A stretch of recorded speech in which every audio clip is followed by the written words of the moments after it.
British সাময়িকী the ইকোনমিস্টের বিচারে ২০২৪ সালে সেরা দেশের তালিকায় উঠে এসেছে বাংলাদেশ। ছাত্র জনতার গণঅভ্যুত্থানে ১.৫ দশকের স্বৈরাচারের পতন ঘটিয়ে দ্রুত লয়ে হাঁটা দেশ হিসেবে ১ নম্বর বিবেচিত হচ্ছে বাংলাদেশ।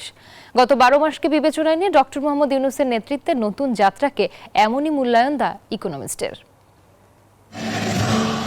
২০২৪ সালে বিশ্বের সেরা দেশের মুকুট উঠল এবার বাংলাদেশের। ব্রিটিশ সাময়িকী দ্য ইকোনমিস্টের বিচারে বাংলাদেশের এই মূল্যায়ন।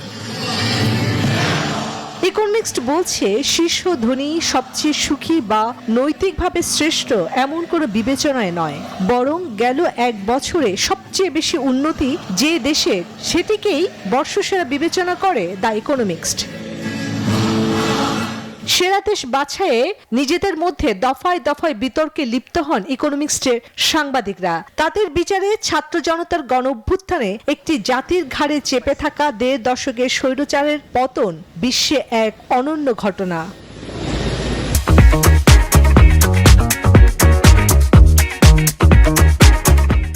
দেশের নতুন পথ চলায় হাল ধরেছেন শান্তিতে নোবেলজয়ী ডক্টর মোহাম্মদ ইউনূস।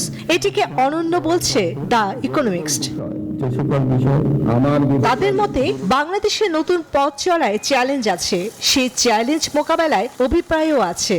আইন শৃঙ্খলা ও অর্থনীতি স্থিতিশীল হয়েছে। ইকোনমিস্টে বর্ষসেরা তালিকায় স্থান পেয়েছে ৫টি দেশ। দীর্ঘ ৫ দশকের স্বৈরশাসকের পতন ঘটিয়ে দ্বিতীয় স্থানে রয়েছে সিরিয়া। এই তালিকায় তৃতীয়, চতুর্থ ও পঞ্চম স্থানে রয়েছে যথাক্রমে আর্জেন্টিনা, দক্ষিণ আফ্রিকা ও পোল্যান্ড। চন্দ্রানী চন্দ্রা, নিউজ 24।